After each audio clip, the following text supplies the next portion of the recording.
Maoist కార్యకలాపాలు గతంలో రాష్ట్రంలో విస్తృతంగా జరిగేవి.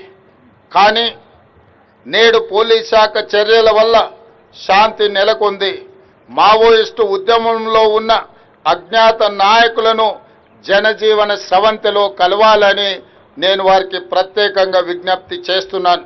ఇటీవల కొందరు మావోయిస్టు కీలక నాయకులు లొంగిపోయిన విషయం మీ అందరికీ తెలిసిందే. అజ్ఞాతంలో ఉన్న మిగిలిన మావోయిస్టులు కూడా జనజీవన స్రవంతిలో కలిసిపోయి దేశాభివృద్ధిలో భాగస్వాములై తెలంగాణ రాష్ట్ర పునర్నిర్మాణంలో వారి యొక్క వంతు కర్తవ్యాన్ని నిర్వహించాల్సిందిగా మావోయిస్టులకు ఈ వేదిక మీద నుంచి విజ్ఞప్తి చేస్తున్నా. రాష్ట్రంలో శాంతి భద్రతలు నెలకొన్నప్పుడే, పెట్టుబడులకు రక్షణ కల్పించినప్పుడే రాష్ట్రం యొక్క ఆర్థిక వ్యవస్థ బలపడుతుంది. నిరుద్యోగ యువకులకు ఉద్యోగ ఉపాధి అవకాశాలు కల్పించబడుతుంది.